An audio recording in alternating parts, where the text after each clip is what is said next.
이어서 6번 핵심 본문을 함께 보도록 하겠습니다. 요한복음 3장 16절 함께 볼까요? 하나님이 세상을 이처럼 사랑하사 독생자를 주셨으니 이는 그를 믿는 자마다 멸망하지 않고 영생을 얻게 하려 하심이라.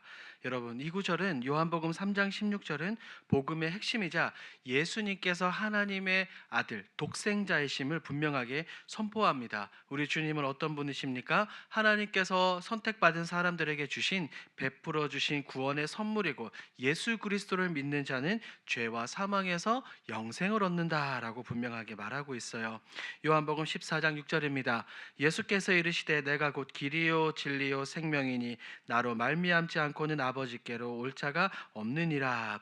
예수님은 하나님께로 나아가는 유일한 길입니다. 다른 길이 있어요, 없어요? 다른 길은 절대로 없습니다. 이 말씀은 우리 예수님께서 유일한 중보자이시며 우리 예수님께서 유일한 구원자이라는 것을 분명하게 선언을 하고 있죠. 그리고 이어서 마태복음 16장 16절 시몬 베드로가 대답하여 이르되 주는 그리스도시요 살아계신 하나님의 아들이시니이다. 여러분, 베드로의 이 놀라운 고백은 초대교회의 신앙 고백의 롤모델입니다. 예수님께서 바로 기름 부음 받은 자 그리스도이고 하나님의 아들 참 아들이심을 믿는 신앙의 중심이라는 거예요. 예수님의 신성과 메시아 되심을 동시에 고백하는 구절로 예수는 주입니다라는 사도신경의 고백과 일맥상통하죠. 자, 7번 핵심 질문을 봅니다. 여러분들이 이 핵심 질문을 읽어보시고 한번 답을 적어보시기 바랍니다. 자, 핵심 질문 1번을 한번 볼까요?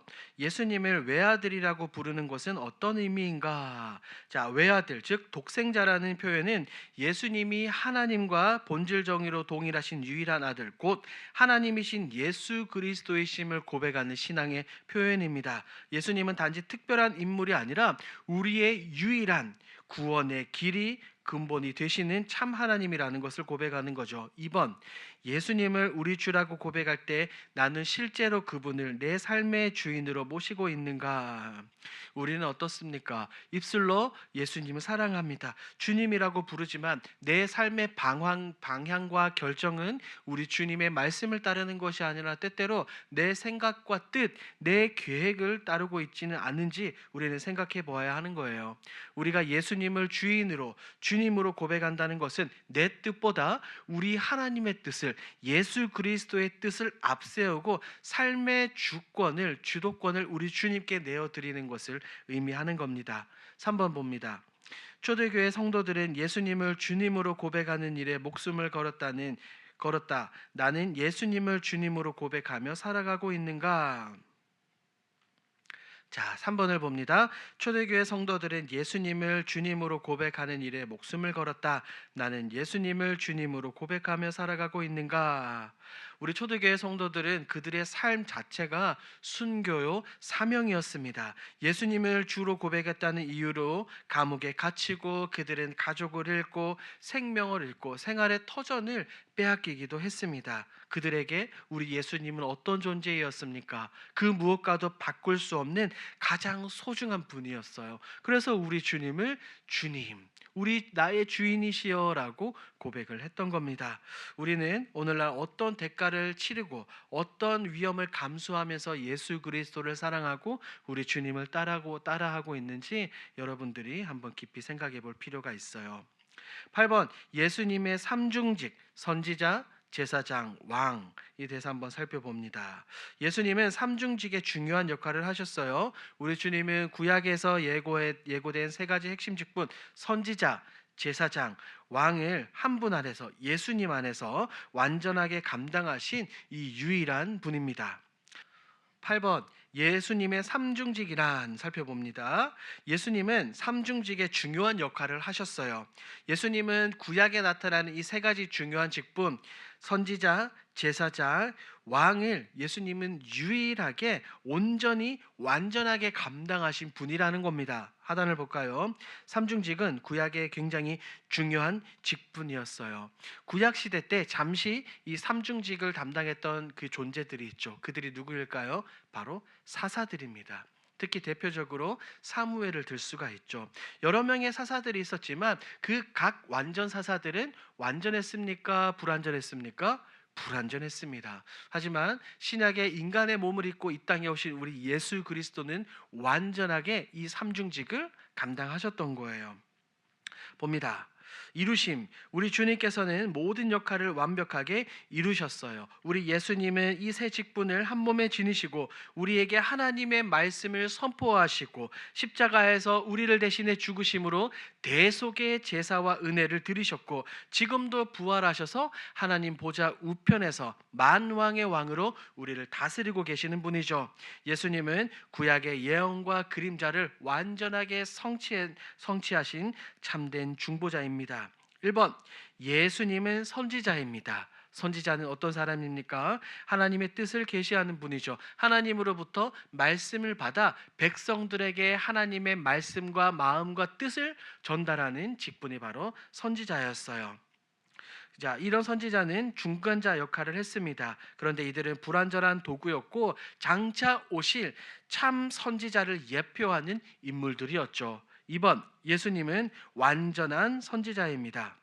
예수님은 하나님의 뜻을 온전히 알고 계셨어요. 하나님의 뜻을 단순히 받아서 전달하는 전달자의 역할이 아니라 하나님의 뜻을 완전하게 드러내시는 참된 선지자입니다. 그렇기 때문에 히브리서 기자는 히브리서 1장 1절에서 2절에서 이렇게 말하는 거예요. 옛적에는 선지자들로 말씀하셨으되 이제는 아들로 말씀하셨으니, 이 예수님이 이 땅에 오심으로 인해 하나님의 온전한 마음과 뜻과 계획이 예수님을 통해서 백성들에게 전달이 되었던 겁니다. 동그라미 3번입니다. 우리 주님은 단순히 말씀을 전하는 것이 아니라 예수님 그 자체로 뭐예요? 하나님의 말씀이셨죠. 예수님은 말씀을 전하는 자가 아니라 말씀 그 자체 로고스셨습니다. 예수님 안에는 하나님의 계시가 온전히 담겨 있으며 예수님을 알면 누구를 알게 되는 거예요? 그럼요, 하나님을 알게 되는 겁니다. 요한복음 1장에 이렇게 나와 있어요. 태초에 말씀이 계시니라. 그리고 그 말씀이 육신이 되어 우리 가운데 거하심에. 그리고 주님은 제자들에게 그렇게 말씀하셨죠. 나를 본 자는 누구를 보았다? 아버지를 보았거늘 왜 아버지를 보여달라고 하느냐? 우리 예수님은 이처럼 참된 선지자의 역할을 감당하셨던 겁니다. 신명기 18장 15절을 함께 읽습니다. 내 하나님 여호와께서 너희 가운데 내 형제 중에서 나와 같은 선지자 하나를 너를 위하여 세우리니 너희는 그의 말을 들을지니라. 자, 신명기 18장에 기록된 이 구절은 모세가 말했던 것이죠. 그런데 모세가 예언을 했고 예수님이 오셔서 이 예언을 어떻게 하셨어요? 성취하셨어요. 이루셨습니다. 신약은 이 예언이 예수 그리스도 안에서 성취되었다는 것을 분명하게 우리에게 그리고 많은 사람들에게 증언하고 있습니다. 우리 주님은 어떤 분입니까? 구약의 위대한 이 선지자 모세보다도 훨씬 더 위대하시며 하나님의 뜻을 완전히 계시하시는 선지자로 오셨던 거예요. 요한복음 1장 18절 제가 읽어드립니다. 본래 하나님을 본 사람이 없으되 아버지 품속에 있는 독생하신 하나님이 나타내셨느니라. 맞아요. 예수님은 가장 정확하게 하나님을 나타내고 드러내 보이시는 분이죠. 예수님은 하나님의 마음과 하나님의 뜻을 알고 우리에게 하나님을 보여주시는 유일한 통로입니다. 그래서 예수님이 너무나도 중요한 거예요. 밑에 당구장 표시 한번 볼까요? 예수님은 하나님을 직접 나타내시고 가르쳐 주시는 분입니다. 여러분 오해하시면 안 됩니다. 예수님은 수많은 선지자들 중에 그리고 수많은 예언자들 중에 한 분이 아니에요.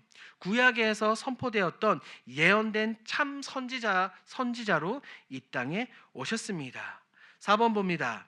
주님은 직접 전하시는 선지자 그 자체가 예수님 자체가 하나님의 말씀입니다. 앞서 말씀을 드렸죠. 요한복음 1장 1절 말씀을 읽으며 예수님 자체 로고스가 곧 육신을 입고 이 땅에 오셨다. 5번 따름. 예수님을 믿고 따를 때 하나님의 뜻을 바르게 알게 되는 겁니다. 우리가 예수님을 믿고 예수님을 따른다는 것은 바로 이런 거예요. 단지 우리가 지식적으로, 머리적으로, 이성적으로만 아는 것이 아니라 예수님을 직접 믿고 따르는 것은 하나님의 뜻과 하나님의 길을 바르게 깨닫게 되는 겁니다. 왜죠? 우리 주님은 우리를 진리로 하나님의 계획하신 대로 우리를 이끌어 가시기 때문입니다. 자, 2번 예수님은 제사장입니다. 제사장은 어떤 역할입니까? 우리 죄를 위해 중보하고 우리 죄를 위해 희생하신 분이죠. 구약 시대를 볼까요? 동그라미 1번입니다. 죄를 용서받기 위해 제사를 드려야 했어요. 우리가 알고 있는 것처럼 구약 시대 때는 죄를 용서받기 위해 어떻게 했습니까? 제사를 드릴 때는 반드시 희생 제물과 제사장이 필요했습니다. 이 제사는 인간의 죄를 잠시 없애주는 것이었죠. 하지만 완전한 용서는 오실 메시아를 기다리는 예표였습니다. 그렇기 때문에 구약의 제사는 끊임없이 하나님께 드리면서 불완전한 제사였던 거예요. 2번 제사장입니다. 백성들을 대신해 희생 제물을 하나님께 드렸어요. 자, 백성들이 제물을 들고 제단 앞에 나아갔지만 백성들이 직접 하나님께 드리지는 않았습니다. 제사장이 백성들의 죄를 대신하여 동물을 희생 제물로 드리는, 어떻게 보면 백성들의 대표자였어요. 백성들의 대표자로서 하나님 앞에 나아가 제사를 드렸던 것이죠. 하지만 제사장들도 어떤 사람이었습니까? 그들 역시 죄인이었습니다. 반복적으로 제사를 드려야 했기 때문에 그들이 드리는 제사로 영원한 구속을 이루지 못했던 겁니다. 자, 동그라미 3번. 제사장은 하나님과 사람 사이에 중보자 역할을 감당했어요. 제사장은 하나님과 우리 인간 사이의 연결다리, 중보자 역할을 감당했습니다. 그런데 우리 예수님은 구약의 대제사장처럼 백성들의 죄를 위해 하나님께 나아가실 뿐 아니라 단 한 번의 제사, 온전한 속죄를 이루신 참된 중보자이시죠. 유일한 중보자이십니다. 동그라미 4번. 예수님은 단순한 제사장을 넘어 직접 희생 제물이 되셨어요. 우리 주님은 제사장이라고 말씀을 드렸죠. 제사장은 백성들이 가지고 오는 이 동물로 그 동물을 잡아서 희생 제사를 드렸습니다. 하지만 우리 주님은 그 희생 제물이 누가 되셨던 거예요? 예수님 자신, 예수님 스스로 희생 제물로 내어 주셨다는 겁니다. 이것은 구약의 모든 제사를 완전하게 완성하는 단번에 드린 예수님의 온전한 제사이며, 예수님의 십자가는 더 이상 반복될 필요가 없는 영원한 속죄의 제사였던 겁니다. 요한복음 1장에는 이렇게 나와 있어요. 보라, 세상 죄를 지고 가는 하나님의 어린 양이로다. 히브리서 기자는 히브리서 10장 10절에서도 분명하게 고백합니다. 예수 그리스도의 몸을 단번에 들이심으로 말미암아 거룩함을 얻었노라. 할렐루야. 성경은 분명하게 말하죠. 예수 그리스도의 몸을 어떻게 단번에 들이심으로 말미암아 우리가 거룩함을 얻었노라. 예수님의 완전한 희생 제사로 인해 우리가 거룩하게 되었다라는 겁니다. 밑에 표시 볼까요? 영원한 속죄를 이루심. 구약의 제사가 잠정적이었던 것이라면 예수님의 제사는 궁극적이고 완전한 속죄의 완성입니다. 히브리서 4장 14절 16절 우리 함께 읽어봅니다. 시작. 그러므로 우리에게 큰 대제사장이 있으니 승천하시는 이 곧 하나님의 아들 예수시라. 우리가 믿는 도리를 굳게 잡을지어다. 아멘. 예수님은 어떤 분이십니까? 우리 주님은 하늘로 승천하신 대제사장이시며 지금도 우리를 위해서 하나님 보좌 우편에서 우리를 위해, 나를 위해, 여러분들을 위해 중보하고 계시는 분이죠. 우리의 연약함을 아시고 은혜의 보좌 앞에 담대히 나아가도록 우리에게 날마다 힘과 용기와 위로와 회복을 주시는 분이 바로 예수 그리스도입니다. 예수님은 우리의 대제사장이시며 우리를 위해 중보하고 계십니다. 여러분들이 이것을 잊으시면 안 되는 겁니다. 꼭 외우셔야 돼요. 베드로전서 3장 18절 그리스도께서 단번에 죄를 위하여 죽으사 의인으로서 불의한 자를 대신하셨으니. 우리는 죄인입니다. 하지만 예수님은 죄가 없으신 분이 나의 죄를 위해서 십자가에 달려 돌아가셨죠. 이 구절은 예수님의 대속교리를 가장 간결하게 요약하며 단번에 온전히 대리적으로 완전하게 속죄하셨다는 것을 분명하게 우리에게 알려주고 있습니다. 밑에 표시도 한번 같이 읽어볼까요? 예수님은 단번에 희생을 통해 모든 사람의 죄를 용서하심. 자, 여기에서 말하는 모든 사람이란 그냥 세상의 모든 사람의 죄가 아니라 하나님으로부터 창세전에 예정 선택받은 그 백성들을 의미하는 겁니다.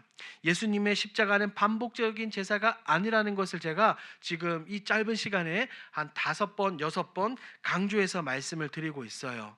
예수님의 이 놀라운 은혜는 이 선택받은 사람들에게 열려 있으며 예수 그리스도를 믿는 자는 그 속죄의 은혜로 의롭다 하심을 받는다는 겁니다. 자, 5번 동그라미 5번 필요 없음. 자, 무엇이 필요 없습니까? 더 이상 동물의 희생 제사를 드릴 필요가 없습니다. 앞서 계속해서 반복해서 말씀을 드렸죠. 예수님의 십자가 희생은 단 한 번의 제사였지만 완전한 제사였기 때문에 구약에서 반복했던 이 동물을 반복해서 드렸던 그 희생 제사가 더 이상 필요하지 않았던 거예요. 율법의 제사는 그림자였고 예수 그리스도의 십자가는 그 그림자의 실체이자 완성이었던 겁니다. 동그라미 6번 회복이에요. 완전히 죄를 사하시고 하나님과의 관계를 회복시켜 주셨습니다. 예수님의 희생은 단지 죄를 덮어주는, 그냥 보이지 않도록 우리의 죄를 덮어주는 수준이 아니라 우리가 가지고 있는 이 근본적인 죄를 어떻게 해결하셨어요. 제거하시고 하나님과의 깨졌던, 하나님과 완전 멀어졌던 우리의 모든 그 관계를 온전히 회복시키는 능력이 있었던 겁니다. 그러니 이제는 우리가 누구나 두려움 없이 주님이 주시는 담대함으로 하나님의 보좌 앞에 나아갈 수 있게 되었던 거예요. 자, 3번 예수님은 왕이십니다. 하나님 나라를 다스리는 영원한 통치자예요. 자, 그렇다면 1번 왕은 어떤 존재일까요? 왕은 백성을 다스리는 권위자였어요.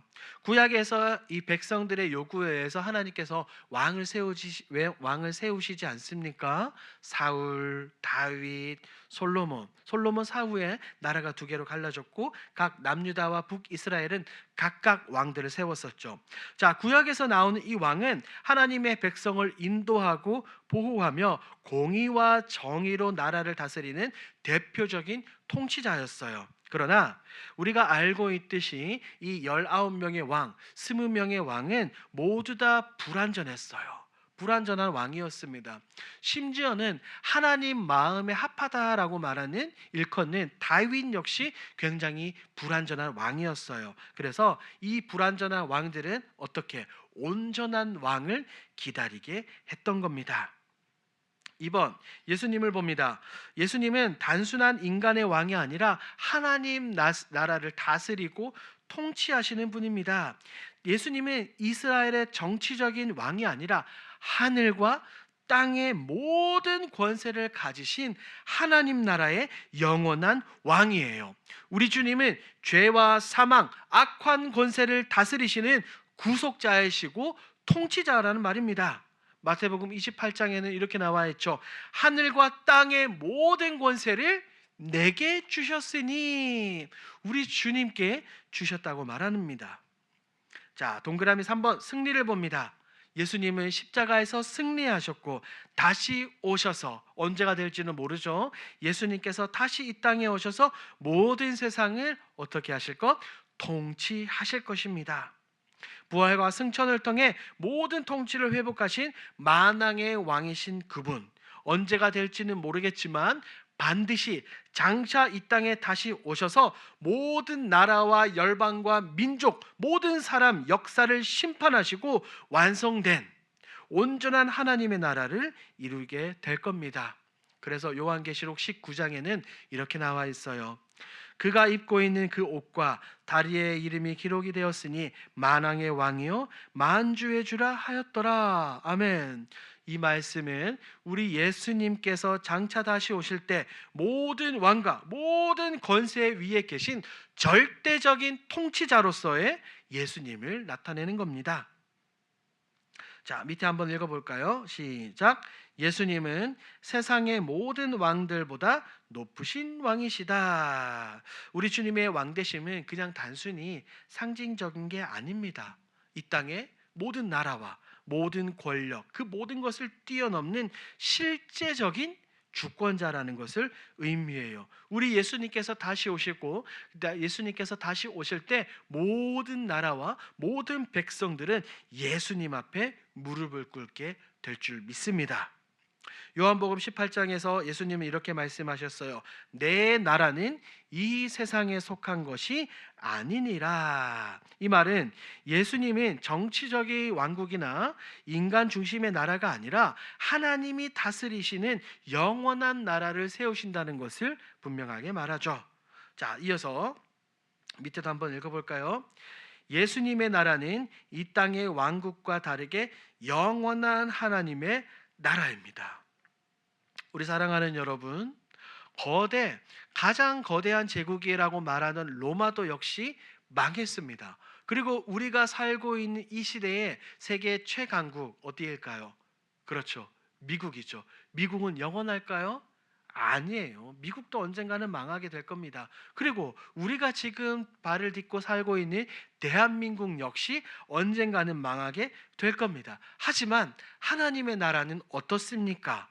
예수님이 다스리시고 이 우리 주님이 통치하시는 이 하나님의 나라는 영원하고 의롭고 평화로운 통치가 끊임없이 이어지는 그런 나라예요.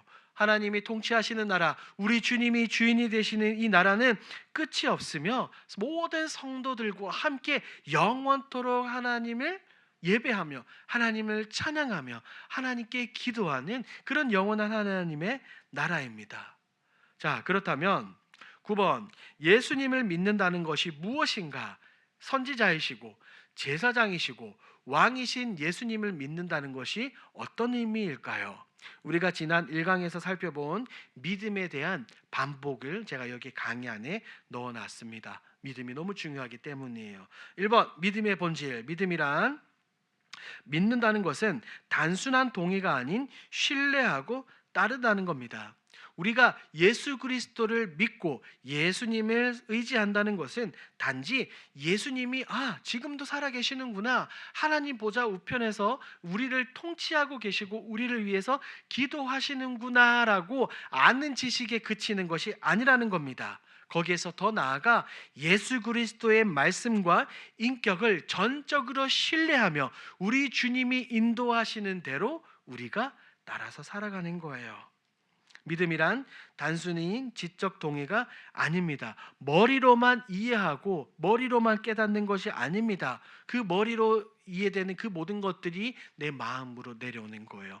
내 마음판에 깊이 새겨지며 이것이 다시 퍼져서 나의 손과 발로, 내 입술로, 내 모든 삶의 행동으로 삶 전체로 응답하는 신뢰와 순종의 자세입니다. 아까 우리가 살펴본 주는 그리스도시요 하나님의 아들입니다라고 고백하는 그런 고백 자체가 이런 삶을 의미하는 거죠. 동그라미 3번, 참된 믿음입니다.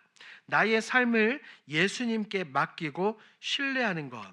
참된 믿음이라는 것은 내 인생의 운전대를 내가 아니라 누구에게 맡겨드리는 거예요?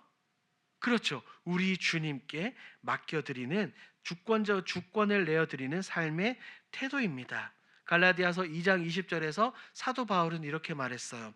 이제는 내가 사는 것이 아니요 오직 내 안에 그리스도께서 사시는 것이라.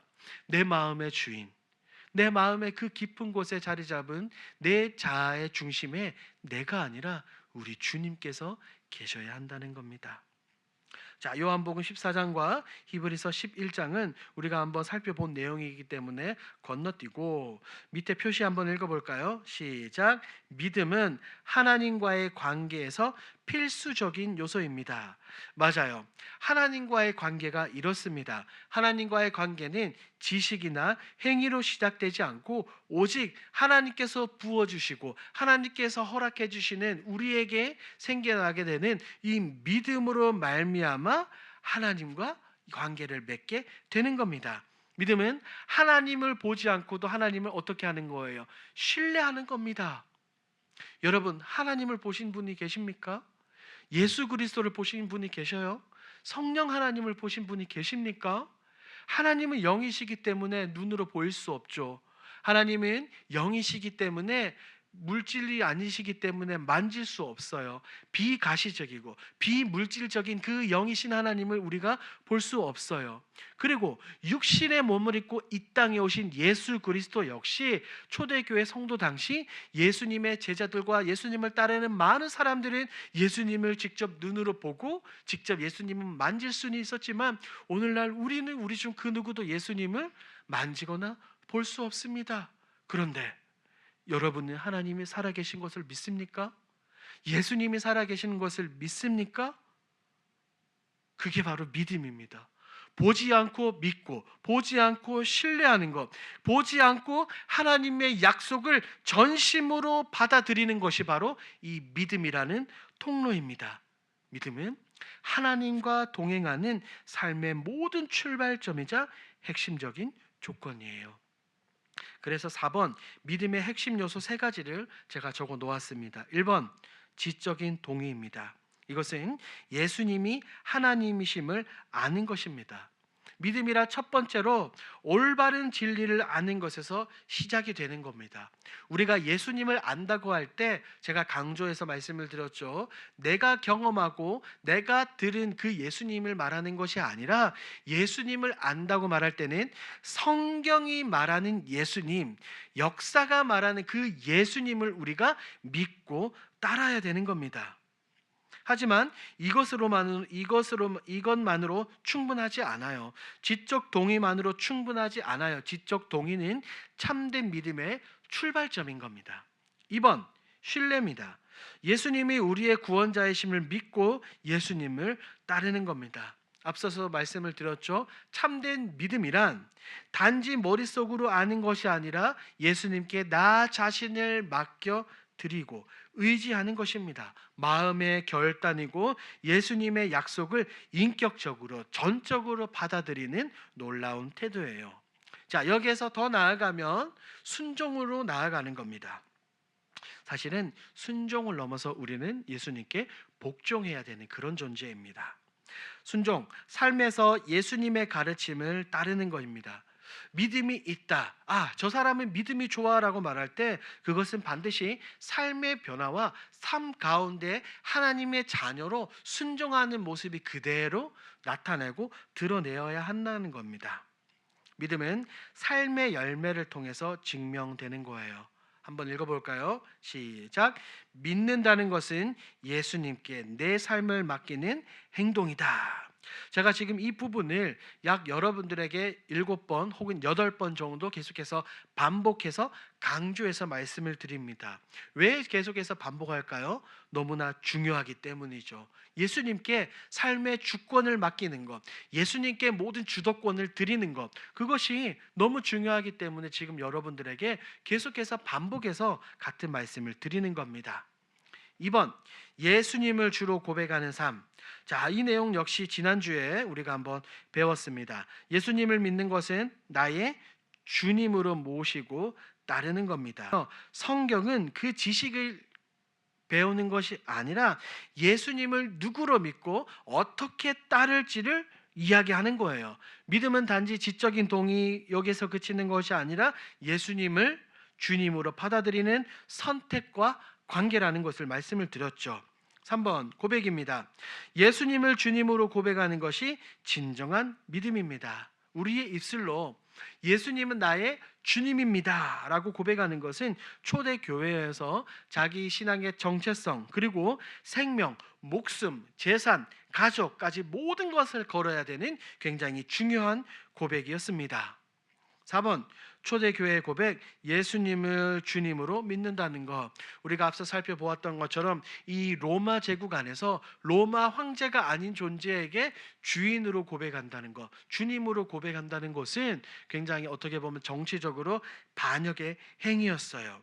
핍박과 순교를 감수하는 고백의 대가를 치렀습니다. 밑에 목숨을 건 신앙의 행위, 실제로 초대교회 성도들은 순교하면서 자신의 목숨을 버려가면서까지 이 위대한 신앙을, 예수 그리스도에 관한 믿음을 지켰습니다. 지켰어요.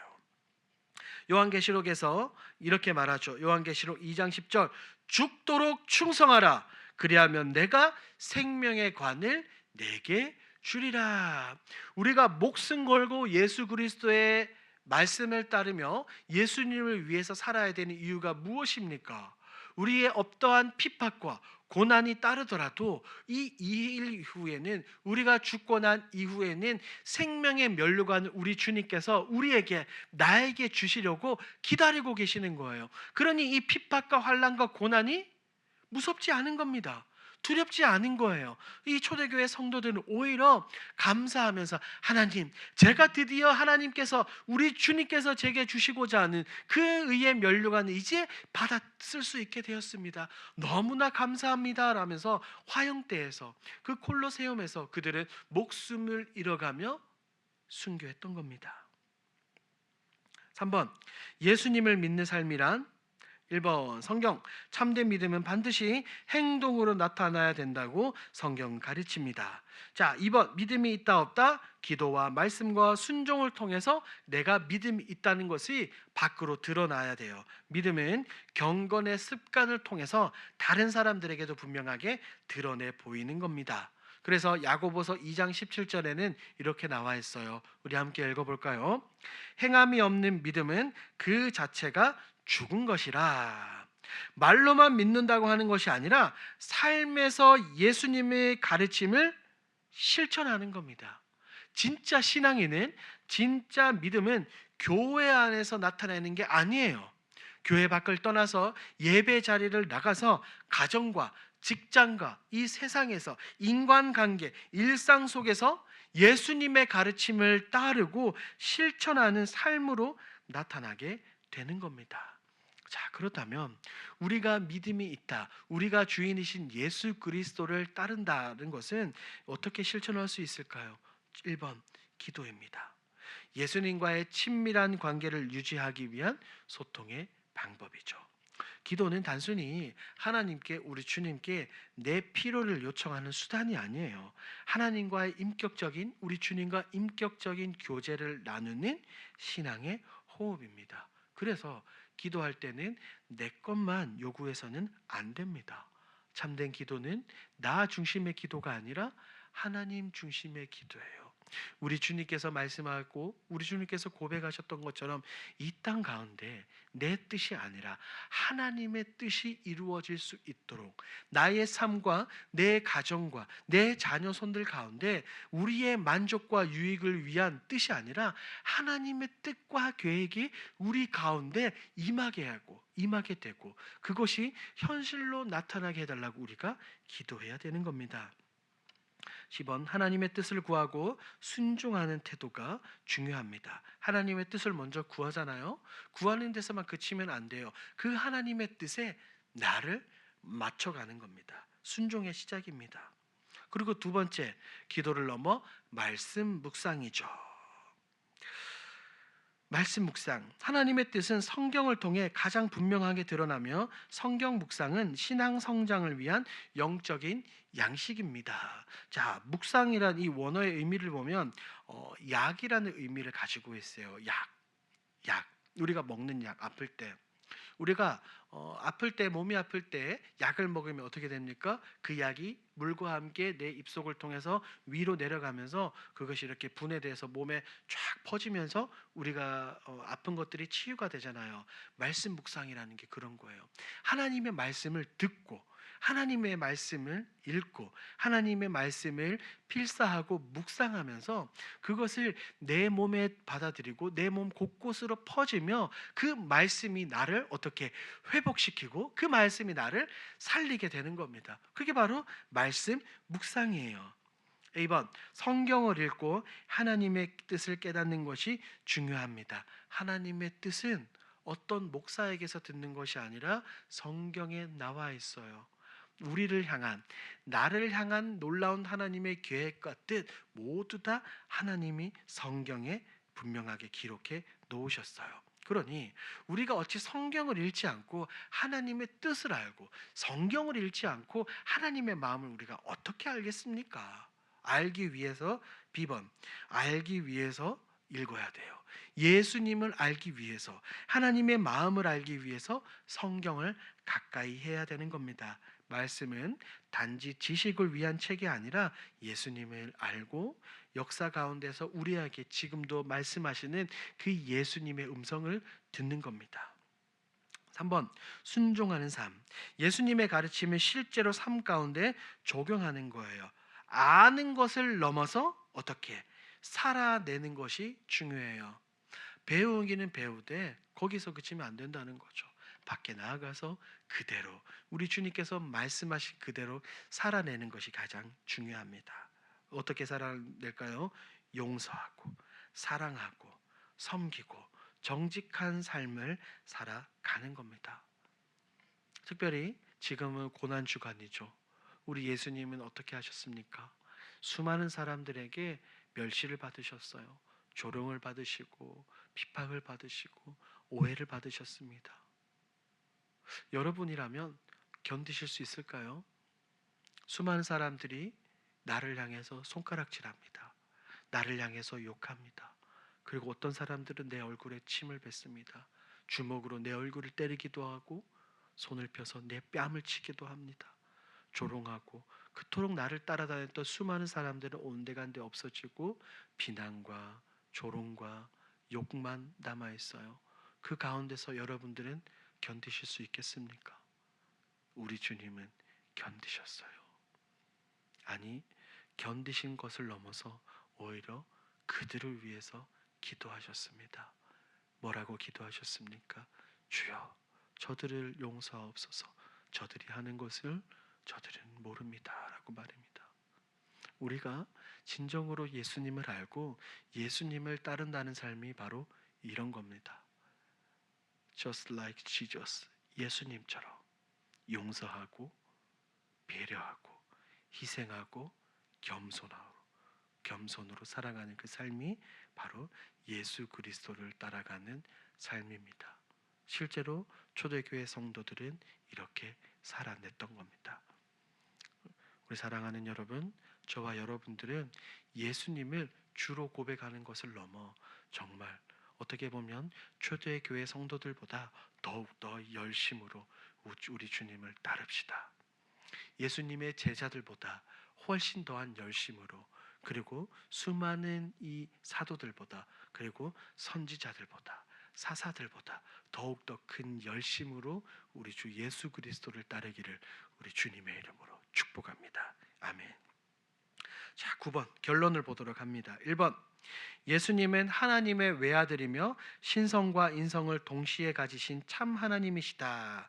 자, 우리가 살펴보았죠. 예수님은 하나님이 창조하신 첫 번째 피조물입니까? 아닙니까?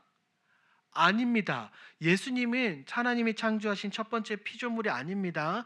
하나님과 동일한 본질을 가지신 영원한 하나님이십니다. 참 하나님이시자 참 인간으로 이 땅에 오신 완전한 예수님이시죠. 이 신성과 인성의 결합, 그것이 무엇라고요? 성육신입니다. 우리의 구원을 위해 절대적인 희생이죠. 2번, 예수님을 주로 고백하는 것은 그분을 우리의 왕이자 인생의 주인으로 인정하는 신앙 행위입니다. 자, 주라는 고백은 단순한 호칭, 존칭이 아니라 예수님을 삶의 주권자로 받아들이고 예수님의 뜻에 순종하며 살아가겠다는 신앙의 놀라운 결단이에요. 결단. 이 고백은 우리의 우선순위와 삶의 방향을 바꾸는 고백이다. 분명하게 제가 몇 번이나 여러분들에게 말씀드렸습니다. 3번, 예수님은 선지자, 제사장, 왕의 삼징직을 가지신 분으로 우리의 신앙과 삶을 인도하십니다. 자, 예수님은 하나님의 뜻을 전하는 선지자. 자, 예수님은 백성들, 우리를 대신해서 하나님께 나아간 제사장. 그리고 예수님은 하나님 보좌 우편에서 지금도 우리를 위해서 중보하시고 다스리고 계시는 왕이시죠. 선지자, 제사장, 왕. 구약의 이 삼중직을 완전히 온전히 성취하고 이루신 분이 바로 우리 주님이십니다. 4번, 초대교회 성도들은 예수님의 신성과 주되심을 목숨 걸고 고백했으며 오늘날 성도들도 동일한 믿음을 가져야 합니다. 예수님은 나의 주인입니다. 예수님은 주인입니다. 이 고백 하나로 그들은 감옥에 갇히고 온갖 고문을 당하고 순교했습니다. 그 고백은 그들의 전 인격을 전 생애를 건 믿음의 표현이었어요. 오늘날 우리 역시 신앙생활을 한다는 것, 이 순례의 길을 걸어간다는 것은 이 고백의 의미를 가볍게 여겨서는 안 된다는 거예요. 가볍게 여기지 않고 초대교회 성도들보다, 초대교회 성도들보다 훨씬 더 믿음과 담대함으로 살아가야 할 책임이 우리 가운데 있는 줄 믿습니다. 5번, 예수님을 주로 고백하는 신앙은 우리의 삶을 변화시키고 참된 순종과 헌신을 요구합니다. 자, 주님이라는 이 고백은 단순히 우리가 예배 시간에만 하는 그 고백이 아니에요. 단순히 기도 시간에만 주님 찾는 그 고백이 아니라 삶의 전 영역에서 예수님의 주권을 인정하고 따르는 실천적인 결단이다. 기억나시죠? 참된 믿음은 말이 아니라 행동으로, 지식이 아니라 순종과 희생과 헌신으로 나타난다. 분명히 나타내야 된다라고 여러분들에게 말씀을 드렸습니다. 자, 그러면 결론 1번부터 5번까지 우리 함께 읽어볼까요? 시작. 예수님은 하나님의 외아들이며 신성과 인성을 동시에 가지신 참 하나님이시다. 2번, 예수님을 주로 고백하는 것은 그분을 우리의 왕이자 인생의 주인으로 인정하는 신앙 행위이다. 3번, 예수님은 선지자, 제사장, 왕의 삼중직을 가지신 분으로 우리의 신앙과 삶을 인도하신다. 4번, 초대교회 성도들은 예수님의 신성과 주되심을 목숨 걸고 고백했으며 오늘날 신자들도 동일한 믿음을 가져야 한다. 5번, 예수님을 주로 고백하는 신앙은 우리의 삶을 변화시키고 참된 순종과 헌신을 요구한다. 여러분, 오늘 이 강 우리가 처음부터 끝까지 강의를 잘 들으셨죠? 그러면서 이 결론에 나와 있는 이 1번부터 5번까지를 여러분들이 한 번 더 곰곰이 읽어보십시오. 그리고 이 질문에 대한 해설, 답을 여러분들이 한번 달아보십시오. 그것이 예수님을 주의로, 예수님을 하나님의 아들로 고백하는 것입니다.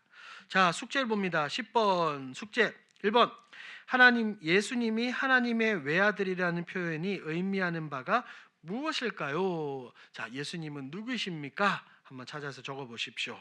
2번, 예수님의 삼중직, 선지자, 제사장, 왕 중 하나를 선택하여 그 의미를 강의 안에서 찾아서 적어 보십시오. 자, 선지자는 어떤 역할, 제사장은 어떤 역할, 왕은 어떤 역할이었습니까? 이런 질문이에요. 쉽죠? 3번, 초대교회 성도들이 예수님을 주로 고백하는 것이 왜 위험한 일이었습니까? 제가 이강 강의 서두에 아마 말씀을 드렸을 거예요. 그리고 강의 마지막에서도 여러분들에게 말씀을 드렸습니다. 자, 이렇게 1번, 2번, 3번 여러분들이 문제를 보시고 여러분들이 강의 안에다가 답을 다셔서 저에게 보내주시기 바랍니다. 아시겠죠, 여러분? 자, 제가 기도하고 마무리하도록 하겠습니다.